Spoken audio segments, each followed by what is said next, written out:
Welcome to the Mobile Home Park Mastery Podcast, where you will learn how to identify, evaluate, negotiate, perform due diligence on, finance, turn around, and operate mobile home parks. And now, here is your host, the fifth largest mobile home park owner in the United States, Frank Rolfe.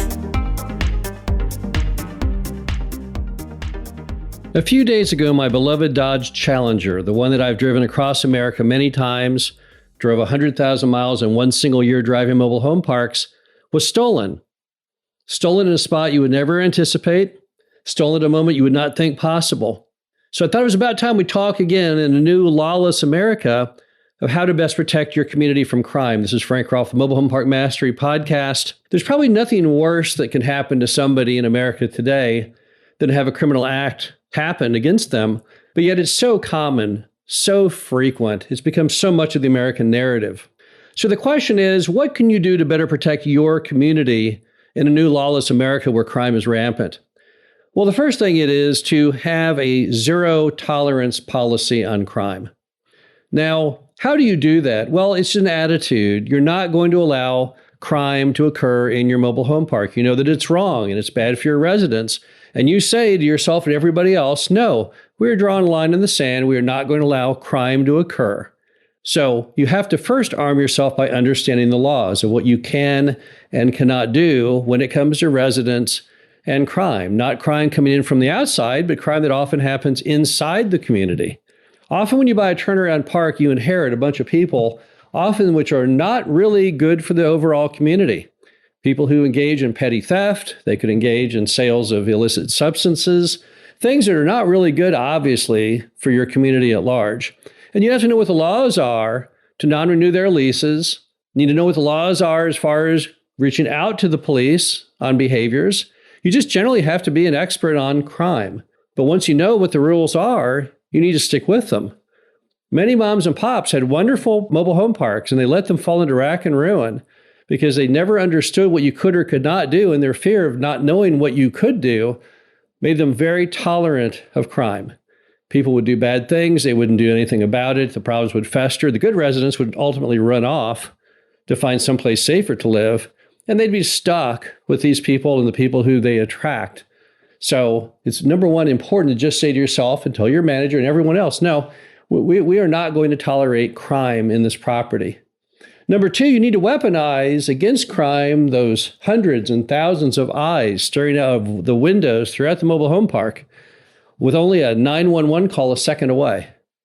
Because when your residents are organized against crime, when they understand that it's in their best interest to have their own zero tolerance, when they see things occurring, to report the things that they occur, that will really turn the tide. Because for someone to do crime, they have to do it fairly undetected. They don't want any witnesses. They don't want anyone calling the police.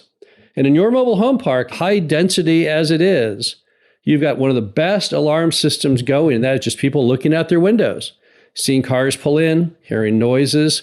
When you have those people organized in a fashion that they realize that when something occurs, they need to call 911, that word will get around. And suddenly crime will start to evaporate. Now, that's not to say you should ever organize a crime watch. We all watched the Trayvon Martin case not that many years ago, and we know the dangers, the inherent liabilities of any property engaging in an organized crime watch group. So I'm not recommending that for any mobile home park, but I am recommending that people be educated inside the mobile home park that the best way to battle crime is just to call 911 and to stay vigilant, look out their windows, watch what people do. Another thing is to add ambient lighting.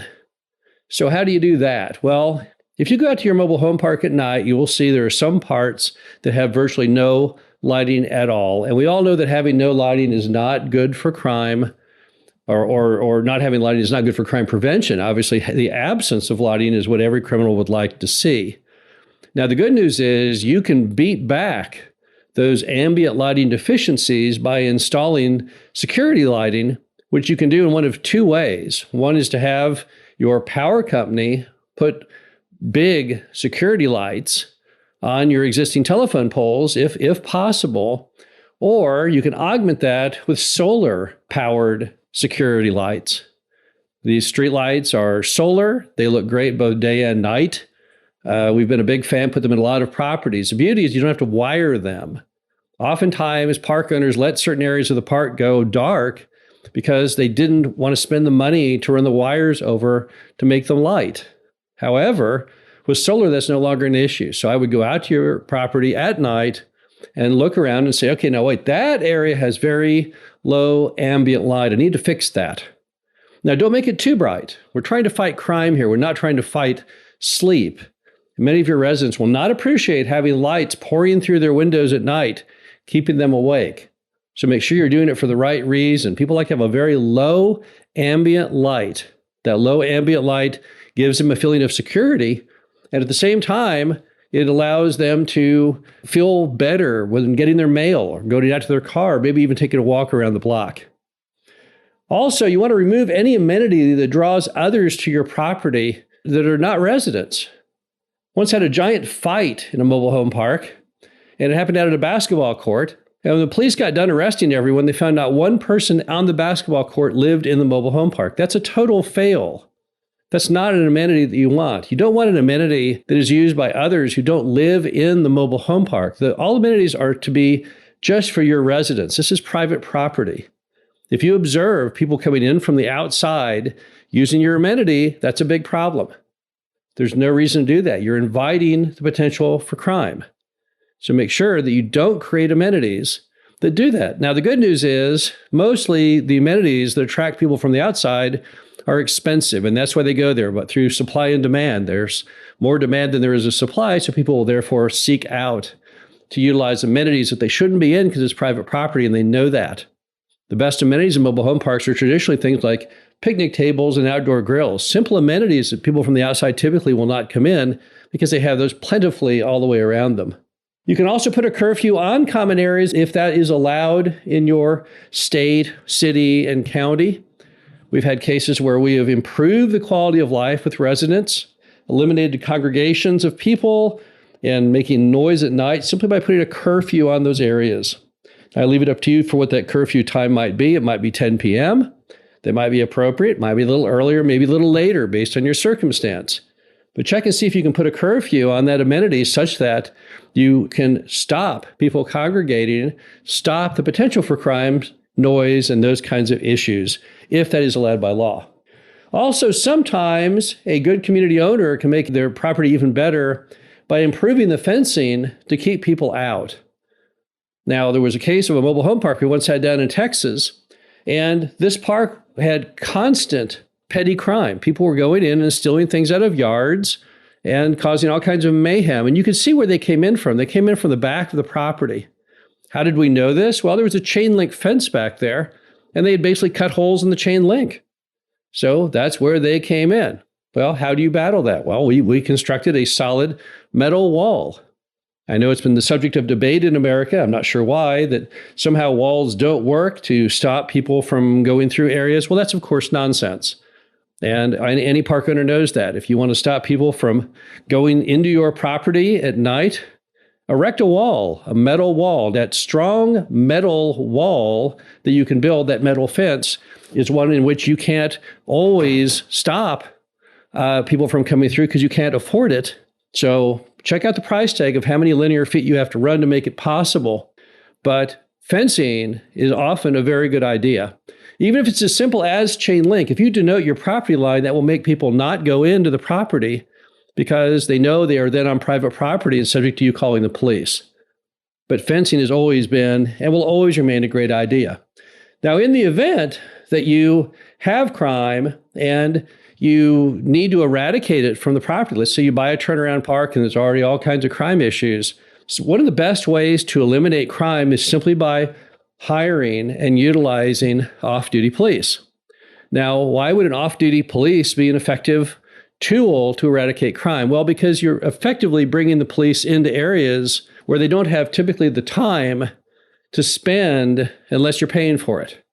So if I can hire an off-duty policeman in a police car in full uniform on my property, if I didn't pay them to be there, they would probably come by 5 seconds a day, if that much. There's so much crime in America today, you're so low down the priority list, they never get there. But if I can hire them to come in for an hour, 2 hours, 4 hours all night, I can cure almost anything. I once had an issue with a bunch of crime in a mobile home park in Shreveport, Louisiana. It was terrifying prior to closing on the property. There was someone shot and killed at the sign out in front of it. So I actually called the police and said, hey, I'm a little worried about buying this property. I love the location. I love everything about it, but I don't know what to do regarding the crime. I'm scared. And they said, well, if you'll hire us in an off-duty mode, we can cure that. And they were exactly correct. They could. They came out and camped out on the property every night, night after night. It cost a lot of money. Back then, it was $35 an hour, 8 hours a night doing it. But they were also correct. Within about 2 weeks, they had scared the people out. They abandoned their mobile homes and went off, never to be seen from again. Because into crime, if you're a criminal, you have to have privacy. You have to be away from the police. When you hire off-duty policemen, it's the reverse. You're actually sticking them virtually in a room with the people committing the crimes, and they can't tolerate that. It's terrible for business. Remember, the criminals, at the end of the day, pretty much that's their career. That's their business, and they can't do well with that business under the constant scrutiny of the police department. The bottom line to it all is that crime's a terrible thing. I can tell you firsthand, never really had a big criminal issue until the Challenger was stolen. And I hope to never have it again, but it brought me up to current with how crazy and lawless America has become. How crazy it is that the police can no longer, in this case, do high-speed pursuit of stolen cars. That was an eye-opener. I thought the police could track down anybody and chase after them, but no. Apparently, due to laws that have passed and different guidelines, they can't do high-speed chases unless it's of the extreme crimes of things like armed robbery and murder. So if someone steals your car and wants to go 10 miles over the speed limit, they'll certainly get away. There's a lot not to like about what's going on in America right now with crime, but there's a lot to like with what a lot of community owners are doing and have done to reduce it and eradicate it. So I urge everyone to take the time to start thinking for the year of 2023, what can I do to make my property a safer place to live? It's going to definitely enhance the value to your customers. We all know that higher value leads to higher rents, higher resident retention, higher resident attraction. Hope you enjoyed this. Talk to you again soon.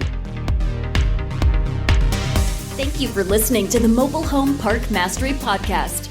Be sure to visit us at mhpmastery.com to subscribe to the show, read our show transcriptions, and access all of our great information on mobile home park investing.